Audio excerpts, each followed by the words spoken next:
በ22ኛ ሳምንት የእንግሊዝ ፕሪሚየር ሊግ ቅዳሜ 7 እሁድ 2 እንዲሁም ቀሪው አንድ ጨዋታ ሰኞ ይከናወናሉ።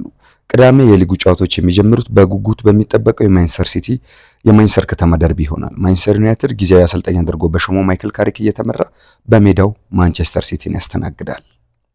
ሰላም ውድ የቻናላችን ተከታዮች እንዴት አላችሁ?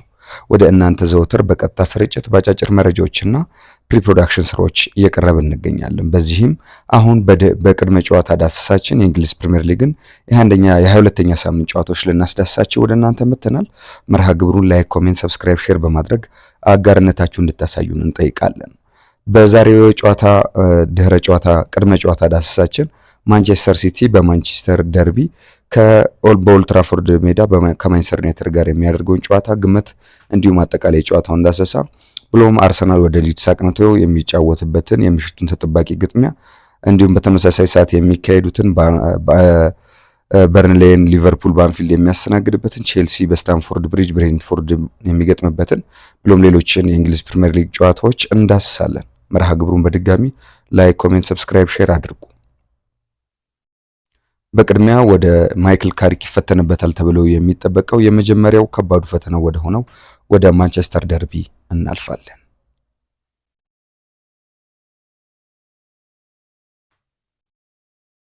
የካሪክ የመጀመሪያው ከባዱ ፈተና ማንቸስተር ደርቢ 198ኛው የማንቸስተር ደርቢ ነው በኦልድ ትራፎርድ የሚካሄደው።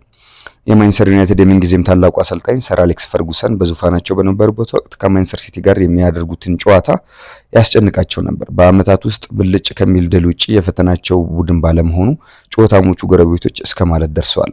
አያስጨንቃቸውም ነበርና ሰር አሌክስ በወቅቱ ምንም ቢሉ እሳቸው መከራከር ከባድ ነው፣ ምክንያቱም ጨዋታ ብቻ ያሉትን ቡድን ደግሞ ደጋግመው ድል አድርገውታል። አሁን ያለ ሁሉ ተረት ሆኖ በክብር ያስረከቡት ዙፋን ተረጋግቶ የሚቀመጥበት አሰልጣኝ አጥቷል። ፕሪሚየር ሊግ በአዲስ መልክ ከተዋቀረ በኋላ ክለቡ በታሪኩ አይቶት የማያውቀው ዝቅታ ላይ ይገኛል። በተለያየ መንገድ ስኬት አስመዝግበው የመጡ አሰልጣኞች በዩናይትድ ክብርና ዝናቸው ተገፏል። ስራቸው ከሰር አሌክስ የገዘፈ ታሪክ እየተነጻጸረ ብዙም ሳይጓዙ ተደናቅፏል። አዙሪቱ አሁንም አለቀቀዋል።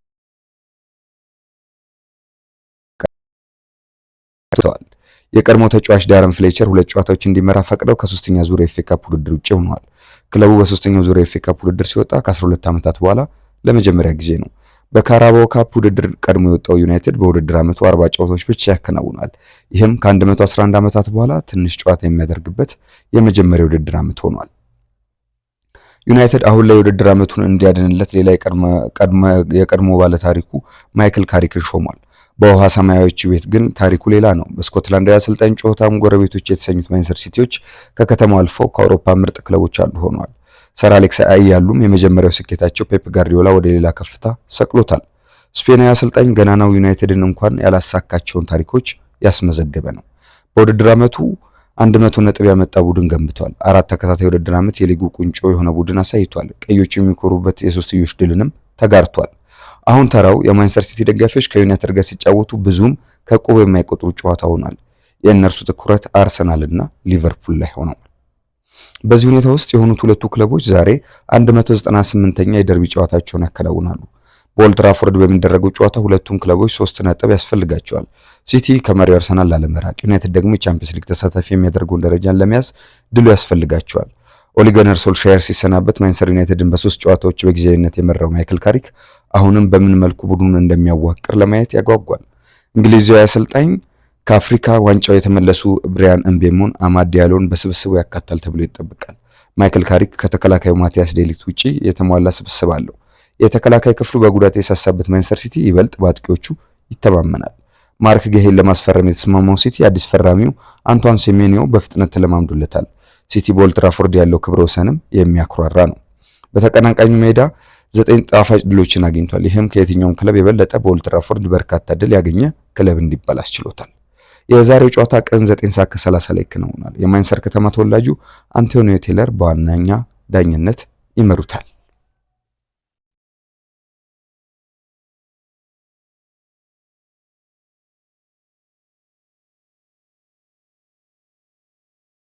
ውድ ተከታታዮች ማይክል ካሪክ ከባዱን ፈተና የሚያደርግበትን የማንቸስተር ደርቢን አንስተናል። ቀጥሎ ደግሞ ወደ አርሰናል ጨዋታ እናልፋለን።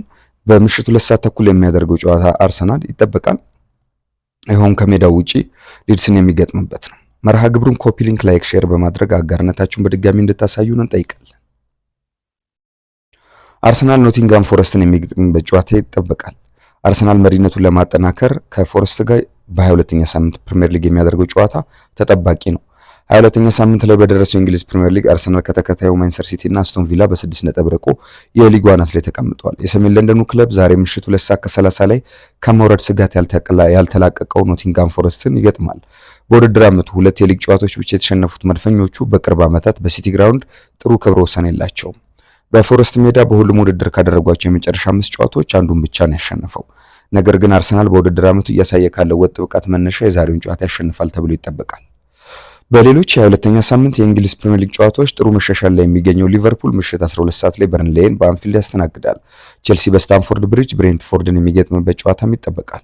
ምሽት 12 ሰዓት ላይ በሚጀምረው ጨዋታ ለአዲስ አሰልጣኝ ሊያም ሮሲኒየር የመጀመሪያው የፕሪሚየር ሊግ ጨዋታ ይሆናል። በተመሳሳይ ምሽት 12 ሰዓት ላይ ቶተንሃም ሆትስፐር ከዌስትሃም ዩናይትድ፣ ሊድስ ዩናይትድ ከፉልሃም እንዲሁም ሰንደርላንድ ከክሪስታል ፓላስ የሚያደርጉት ጨዋታ ይጠበቃል።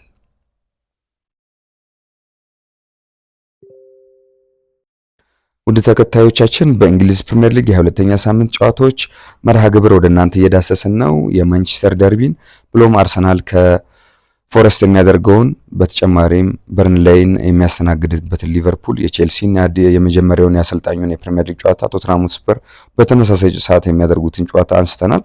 ቀጥሎ ወደ ጨዋታው ግምታዊ ቁጥሮች ከማለፋችን በፊት ወደ አስተያየቶች ነው የምናቀናው። በዚህ የእንግሊዝ ፕሪሚየር ሊግ የ2ኛ ሳምንት ጨዋታዎች አሰልጣኞቻቸው ምን አሉ የሚሉትን ጉዳዮች እንዳስሳለን። በድጋሚ መርሃ ግብሩ ላይ ኮሜንት፣ ሰብስክራይብ፣ ሼር ማድረግ እንዳትረሱ እናሳስባቸዋለን። ቅድሚያም የምናነሳው የማንቸስተር ከተማ ደርቢ ነው። በዚህም ማይክል ካሪክ አዲሱ የማንቸስተር ዩናይትድ ጊዜያዊ አሰልጣኝ የሰጠውን አስተያየት ይሆናል። የማንቸስተር ዩናይትድ ጊዜያዊ አሰልጣኝ ማይክል ካሪክ በማንቸስተር ዩናይትድ ስኬታማ መሆን እንደሚፈልግ እንግዲህ ቅድመ ጨዋታ በሰጠው ጋዜጣዊ መግለጫ ተናግሯል። በዚህ ኃላፊነት እዚህ መሆን አስደናቂ ነው፣ እንዲሳካልኝ ይፈልጋለሁ፣ ትልቅ ስራ አለብን ሲል ነው ማይክል ካሪክ የተናገረው። ዓላማችን እንደ ግልና እንደ ቡድን መሻሻል ነው ያለው ካሪክ ያንን ማድረግ የሚወደው በግል ስትለወጥ ቡድኑም ይለወጣል ብሏል። የቀድሞ ተጫዋች ስለሚሰጡት አስተያየት የተጠየቀው ካሪክ ጫና አይሰማኝም፣ የስራው ባህሪ ነው፣ ሰዎች ጥሩ መጥፎም ቢናገሩ ግድ አይሰጠኝም ብሏል። እንደሚታወቀው የማንቸስተር ዩናይትድ የቀድሞ ተጫዋቾች እነ ጋሪ ኔቭል፣ ሪዮ ፈርዲናንድ እና ሌሎችም የአንጋፋ የማንቸስተር ዩናይትድ አሰልጣኝና ተጫዋቾች የቀድሞ ተጫዋቾች ዋይድኒ ሩኒንም ጨምሮ በማንቸስተር ቤት የሚካሄዱ ሹም ሽረቶችን፣ የአሰልጣኞች ዝውውርን፣ የተጫዋቾች ብቃት ማነስን እንዲሁም የቡድን ወጥ ብቃት ማነስን በተጨማሪም የአጨዋወት ስልትን በተመለከተ ተደጋጋሚ አስተያየት ይሰጣሉ። በዚህም የማንቸስተር ዩናይትድ ቤት ከሚታመሱበት ጉዳዮች ቀዳሚ ተደርገው ይነሳሉ። በተለይም እነ ጋሪ ኔቭል፣ ሪዮ ፈርዲናንድ፣ ሮይ ኪን፣ ዋይኒ ሩኒ የሚሰጧቸው ተደጋጋሚ ትችቶችና አስተያየቶች በማንቸስተር ዩናይትድ ቤት አሰልጣኞች እንዳይቆዩ የሚያደርግና የመልበሻ ቤቱን ሁኔታ የማያረጋጋ ይልቁንም ማንቸስተር ዩናይትድ በተመቻቸ ሂደት ውስጥ እንዳይሄድ የሚያደርግ እንደሆነ ብዙዎች ያነሳሉ። የአሰልጣኙ ሩበን አሞሪም መሰናበትን ተከትሎ የተሰሙ ጩኸቶችም የዚህ ማረጋገጫ ናቸው። በተለይም የሰር አሌክስ ፈርጉሰን ጣልቃ ገብነት፣ ለነ ካሪክ መግባት መውጣት ልክ እንደ ፈቃጅ መታየትና በዚህ ሂደት ውስጥ ደግሞ እሳቸው የሚያደርጉት ተሳትፎ እያደገ ቆሞ ከመቅረት ይልቅ እያደገ የመጣበት ወይም ያንን ከማስተው ይልቅ የማንቸስተር ቤት ኃላፊዎችም የእሳቸውን ትብብር የሚጠይቁበትን አንዳንድ ታብሎይድ ጆርናሊስቶች በሚያወጡት መረጃ እንሰማለንና ከዚህ የተነሳ በማንቸስተር ዩናይትድ ቤት የሚታየው የቀድሞ ተጫዋቾች ጫና ለካሪክ ማስጊ ሆኗል። ነገር ግን ካሪክ የነሱ ጫና እንደማያሰጋው ተናግሯል። ይሁን እንጂ ከቀናት በፊት ጋሪ ኔቭልም ሪዮ ፈርዲናንድም ተጫዋቹ ሮይ ኪንን ጨምሮ መምጣት አልነበረም፣ በፍጹም አይመጥንም፣ እሱ ወደዚህ ሜዳ መምጣት አለበትም፣ ይልቁንም በካሪክ የአሰልጣኞች ስብስብ ውስጥ የተካተተው ኢቫንስን በመተቸት ኢቫንስ አይመጥነንም በማለት ለምንድን ነው የአሰልጣኝ ስብስብ ውስጥ የገባው ሲሉ እነ ኔቭል በጨበጡት ማይክ ሲጮሁ ሲናገሩ ከርመዋል እና ይሄ ተጨማሪ እንትን ጉዳይ ለማንቸስተር አድካሚ እንደሚሆንና የነዚህ የቀድሞ ተጫዋቾቹ ጣልቃ ገብነት የሰፋ እንደሚሆን ይጠበቃል። እንግዲህ በቀጣይ ምን ይሆናል የሚለው ተጠባቂ ነው። እንግዲህ ካሪክ በፍጹም ቋሚ መሆን የለበትም የሚለው የነ ኔቭል አስተያየት ምን አይነት ጣጣ ይዞ በማንቸስተር ዩናይትድ ቤት ይመጣል ወይንስ እንዲሁ ካሪክ ተቋቁሞ የማንቸስተር ዩናይትድ ቋሚ አሰልጣኝ ሆኖ ይቀጥላል የሚለው ተጠባቂ ነው። የውድድር ዓመቱ ሲጠናቀቅ ማንቸስተር ዩናይትድ ማንን በቋሚ አሰልጣኝነት ይቀጥራል የሚለውም ሌላ ተጠባቂ ጉዳይ ነው። ነገር ግን ዛሬ ካሪክ የሚፈተንበት ጨዋታ 9 ሰዓት ከ30 ላይ ይጀምራል። ይህን ጨዋታ ካሸነፈ እንግዲህ በቀጣይ ለካሪክ ትልቅ እድል እንደሚሆን ይጠበቃል። በሌላ በኩል ሚካኤል አርቴታ የሰጠውን አስተያየት ነው የምናነሳው። የመድፈኞቹ ዋና አሰልጣኝ ሚካኤል አርቴታ ከዛሬ የኖቲንጋም ፎረስት ጨዋታ በፊት አስተያየቱን ሰጥቷል። እንግዲህ ዮከሬሽ የምንፈልገው ደረጃን ያውቃል፣ እኛ ከምንጠብቀውን ደረጃ ላይ መድረስ ይፈልጋል ሲል ስለ ተጫዋቾቹ አጠቃላይ ስለ ቡድኑ ሁኔታ በሰጠው አስተያየት ተናግሯል። እንግዲህ ስለ ማርቲን ዙቢሜንዲም አንስቷል። በጣም ትሁት ተጫዋች ነው፣ በአርሰናል ውስጥ በሁሉም ሰው የሚከበር ተጫዋች ነው። የጨዋታ የማንበብ ብቃቱ፣ ጨዋታን የመገንባትና እንደ አዲስ የማስጀመር እንዲሁም ለጎሎች ያለው እይታ የተሻለ ትልቅ ተጫዋች ያደርገዋል ሲል ተናግሯል። ጥሩ ነገር እያደረግን እንገኛለን፣ ነገር ግን ዋናው ይሄ በእያንዳንዱ ጨዋታ ጥሩ ነገር ማድረጋችንን መቀጠል አለብን ብሏል። ነገሮች ጨዋታ መላመድ አለብን። አሁን ብዙ ተጫዋቾች ወደ ሜዳ ተመልሷል። ይሄ የበለጠ አማራጭ ይሰጠናል ሲል ነው የተናገረው። አሰልጣኝ ሚካኤል አርቴታ በንግግር ወቅት ቡድኑ ውስጥ አዲስ ጉዳት እንደሌለም አሳውቋል። ካላፊዮሪ፣ ማክስ ዳውማን እና ክርስቲያን ሞስኬራ ብቻ በጉዳት ከቡድኑ ውስጥ ውጭ መሆናቸውን ነው እንግዲህ የተናገረው። በተመሳሳይ እንግዲህ ቲጃኒ ሬንደርስ የሲቲው አስተያየቱን ሰጥቷል። ተጫዋች እንግዲህ ማንቸስተር ሲቲው ተጫዋች ቲጃኒ ሬንደርስ ቡድናቸው አርሰናል ላይ እንደሚደርስ እርግጠኛ መሆኑን የገለጸው እውነት ለመናገር አርሰናል እንደምንበልጠው እኛ ማቅሙ እንዳለን በጣም እርግጠኞች ነን ሲል ሬንደርስ ተናግሯል። የማንቸስተር ሲቲ የመሃል ሜዳ ተጫዋች የቀድሞ የኤሲ ሚላን ተጫዋች አክሎም ሁላችንም በዚህ ዓመት እንደተሻሻለን ይሰማናል። ይሄ ጥሩ ምልክት ነው። አሁንም በምርጥ ብቃት ላይ እንዳልደረስን ይሰማናል። ለማሻሻል እንሰራለን ሲል ነው እንግዲህ የተናገረው። በማንቸስተር ሲቲ ቤት እንግዲህ ተጨማሪ ጉልበት ሆኖ ማርክ ጊሂ ማንቸስተር ሲቲን ለመቀላቀል መቃረቡና መስማማቱ ተዘግቧል። ውድ ቻናላችን ተከታዮች አሁን ደግሞ በቀጥታ የምናልፈው ወደ እንግሊዝ ፕሪሚየር ሊግ የ22ኛ ሳምንት ጨዋታዎች ግምት ይሆናል። መርሃ ግብሩ ላይ ኮሜንት፣ ሰብስክራይብ፣ ሼር አድርጉ። የማንቸስተር ደርቢ ማንቸስተር ዩናይትድ ወይስ ማንቸስተር ሲቲ? የእንግሊዝ ፕሪሚየር ሊግ ጨዋታዎች ግምቶች።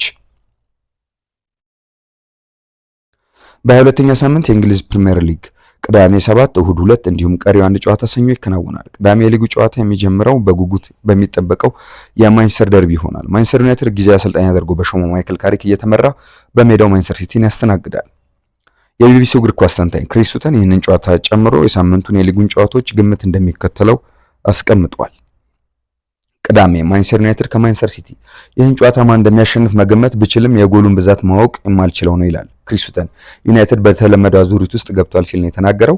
ካሪክ ምን አይነት አሰላለፍ እንደሚመርጥ የሚታይ ቢሆንም ጨዋታው ውጤት ላይ ያን ያህል ተጽዕኖ ይፈጥራል ብዬ አላስብም ሲል ክሪስ ሱተን አመልክቷል።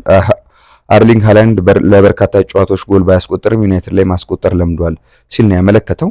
ዩናይትድ ግን ማስቆጠር ቢችልም 3 ነጥቡ የማንቸስተር ሲቲ ነው ሲል 3-1 ማንቸስተር ሲቲ እንደሚያሸንፍ የማንቸስተሩን የላንካሻየሩን ደርቢ ተናግሯል። ሌላኛው የቅዳሜ ጨዋታ ቼልሲ ከብሬንትፎርድ የሚያደርጉት ነው። የሊያም ሮሲኒየር የቼልሲ ከቀድሞ አሰልጣኝ ኤንዞ ማሬስካ ቡድን ጋር ተመሳሳይ ጨዋታ ያለው ይመስላል። ሁለቱ ቡድኖች በመጀመሪያው ዙር ሁለት አቻ ተለያይተው ነጥብ ተጋርተዋል። ብሬንትፎርድ በጥሩ አቋም ላይ የሚገኝና ጨዋታውን ቢያሸንፍ ከቼልሲ በላይ መቀመጥ ቢችልም ግምቴ ወደ ሰማያዊዎቹ ያደላል ሲል እንግዲህ ክሪስ ሱተን ተናግሯል። ቼልሲ በርካታ ተጫዋቾችን በጉዳትና ወቅት ባያሰልፍም ለዚህ ጨዋታ የሚመለሱ ተጫዋቾችም አሉት ሲል አመልክቶ 2-1 ቼልሲ እንደሚያሸንፍ ገምቷል። ሊድስ ከፉልሃም። ሊድስ በመጀመሪያው ዙር ባለቀ ሰዓት በራሱ በተቆጠረ ግብ ቢያሸንፍም አሁን ቡድኑ በብዙ መልኩ ተቀይሯል ይለናል። ፉልሃም አንዳንድ ተጫዋቾችን በአፍሪካ ዋንጫ ምክንያት ሲያጣ ይቸገራል ቢባልም ጥሩ መሻሻል አሳይቷል። በሜዳው ሊድስን ያሸንፋል ብዬ ለመገመት ባስብም ፉልሃም ከሜዳው ውጭ ግቦችን ማስቆጠር ይችልበታል ሲል ጠቁሞ አንድ አቻ እንደሚለያዩ አመልክቷል። ሊቨርፑል ከበርንሌይ የ12 ሰዓት ጨዋታ። በርንሌይ ካለፉት 5 ጨዋታዎች 3ቱን አቻ ቢለያይም 12 ጨዋታዎችን ማሸነፍ አልቻለም። ሊቨርፑል በበኩሉ ምንም አይነት አቋም ይዞ እንደሚቀርብ ለመገመት አስቸጋሪ የሆነ ነው። የበርንሌው አለቃ ስኮት ፓርከር በ2022 በርንመዝን ይዘው 9-0 በሊቨርፑል በተሸነፉ ማግስት ከስራ መሰናበታቸው ይታወሳል። ፓርከር ለተመሳሳይ ግብ ባያስተናግዱ ማሸነፍ እስከሚችሉ ድረስ ግን ጫና ይኖርባቸዋል ሲል ግምቱ ሊቨርፑል 2-0 በርንሌይን እንደሚያሸንፍ ክሪስ ሱተን አስቀምጧል። ሰንደርላንድ ከክሪስታል ፓላስ። ክሪስታል ፓላስ ባለፉት 9 ጨዋታዎች 3 ነጥብ ማሳካት አልቻለም። ሰንደርላንድም ቢሆን ባለፉት 5 ጨዋታዎች ማሸነፍ ባይችልም በእንቅስቃሴ ደረጃ ጥሩ ነበር።